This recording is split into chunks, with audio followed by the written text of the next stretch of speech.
Hello students, you are welcome to Crack Zone English competitive classes. I am K Malhotra. याद रखिएगा, मैं आपके लिए 10 क्वेश्चंस लाया हूं जो कि फिल इन द ब्लैंक्स पर डिपेंड है और एज ए प्रैक्टिस पेपर है। Okay, it is high time my friend gap to market. चलिए बताइएगा, गैप जो दिया हुआ है उसमें कौन सा वर्ब आएगा। चूँकि ये पढ़ाया हुआ है, it is high time my friend gap to market. याद रखिएगा, अगर मैं कुछ पल के लिए फॉर द टाइम बीइंग, अगर मैं इट इज़ हाई टाइम को अगर मैं सेंटेंस से बाहर कर दूं तो मेरा सेंटेंस तैयार होगा my friend to market.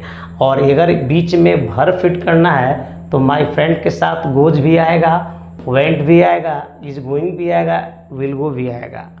But लफड़ा कौन कर रहा है? लफड़ा कर रहा है आपका इट इज़ हाई टाइम। तो मैं जब पास्ट इंडिफिनिट पढ़ा रहा था तब उस समय मैं आपको पढ़ाया था कि यदि it is time, it is high time, it is about time, it is opposite time के बाद यदि सब्जेक्ट हो तो वर्ब V2 होता है, आई मीन पास्ट इंडिफिनिट में चला जाता है। और यदि it is high time, it is about time, it is opposite time, it is proper time के बाद यदि सब्जेक्ट ना हो तो सर 2+V1 हो जाता है। तो याद रखिएगा, इट इज़ हाई टाइम के बाद एक सब्जेक्ट एंट्री मार दिया तो वर्ब यहाँ पर हो जाएगा V2, और V2 that means past indefinite हो जाएगा। तो will go future, out is going present continuous, out goes हमारा प्रेजेंट इंडिफिनिट है, आउट, और ये हमारा वेंट पास्ट इंडिफिनिट है। तो याद रखिएगा, आपका जो आंसर होगा वो हो जाएगा बी, आई मीन वेंट होगा। Okay, Ram and Shyam come here eight. याद रखिएगा, ये एट है।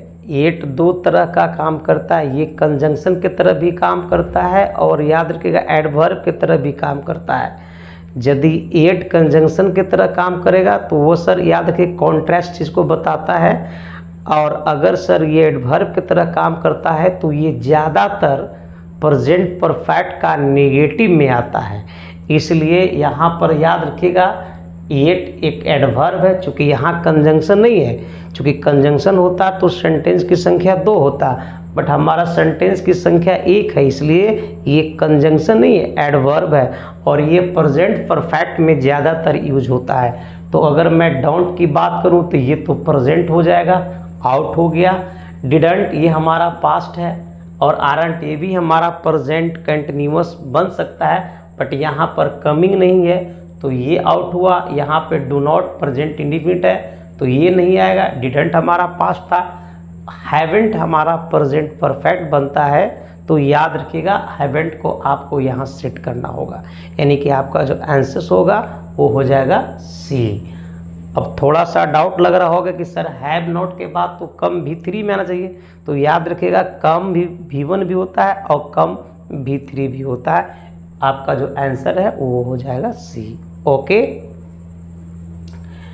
If you gap to me I will help you. याद रखिएगा, ये कंडीशनल सेंटेंस है, और याद रखना 0 कंडीशन 1 2 3। 0 कंडीशंस में क्या है कि दोनों तरफ प्रेजेंट आ जाता है।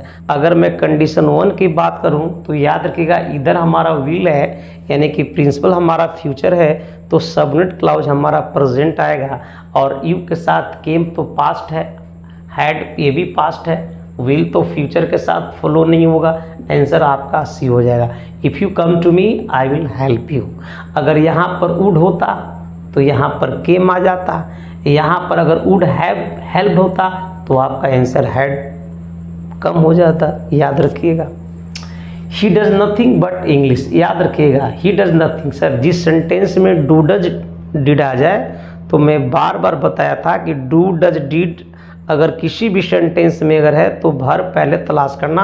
वर्ब V1 में आएगा, V1 में आएगा तो टू राइट कटा, अंडरस्टैंडिंग कटा, रीड्स कटा। आपका आंसर सीधे आ जाएगा स्पीक पर। Okay, Ram does not time to see me. अब डज नॉट के बाद वर्ब का कैसा फॉर्म रखना है?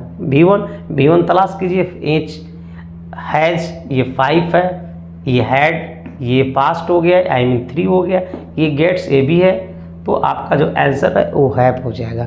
चूँकि गेट्स 5 है मैंने काट दिया, हैज़ 5 था काट दिया, और हैड हमारा V3 था इसको मैं काट दिया, हमारा आंसर सीधे हो जाएगा 1 हैव। ओके, हैव यू, याद करना हैव के बाद आने वाला वर्ब V3 या 2 + V1, तो याद करना शी 1 है, सा 2 है, सी 5 है, आपका आंसर जो होगा वो हो जाएगा seen. Okay, Ram is on the stage, अब ऐसा नहीं कि इज RM को देखा तो सीधे सर उसमें V4 का इस्तेमाल कर देना, V4 इस्तेमाल होता है but according to the sentence meaning. Okay, Ram is on the stage, याद रखिए राम कॉल तो आएगा नहीं, कॉल और कॉल्स तो आप काट दोगे, क्योंकि कॉल्ड और कॉलिंग बहुत में भी दोनों आ सकता है, बट याद रखना कॉलिंग यहाँ नहीं आएगा। याद रखिएगा आपका जो आंसर हो जाएगा कॉल्ड होगा, क्योंकि ये पैसिव वॉइस है। Ram is calling on the stage, that's a wrong sentence. Ram is called on the stage, this is right sentence, so your answer is D, right.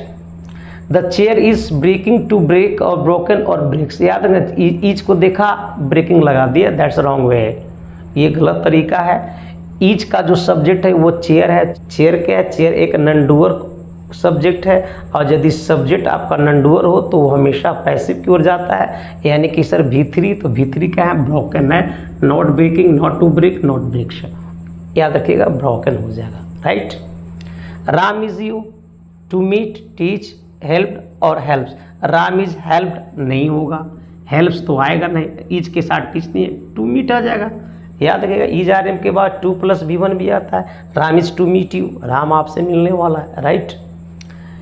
He this novel for 2 hours daily, याद रखिएगा this is very complicated questions, here are given 2 timings, for 2 hours को देखने के बाद, for 2 hours के देखने के बाद लोगों को लगता है कि ये प्रेजेंट कंटिन्यूअस में आएगा, और प्रेजेंट कंटिन्यूअस में यदि आप समझते हो तो हैज बीन रीडिंग सही होगा, बट याद रखिएगा ये गलत है, आपका आंसर हो जाएगा सी।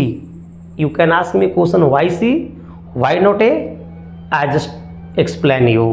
याद रखिएगा इसमें 2 टाइमिंग्स दिया हुआ है, एक डेली और एक 2 घंटा, which is the bigger time, तो बिगर टाइम इज डेली, और daily usage in present indefinite, that's why ये जो आपका सेंटेंस जाएगा वो प्रेजेंट इंडेफिनिट में जाएगा।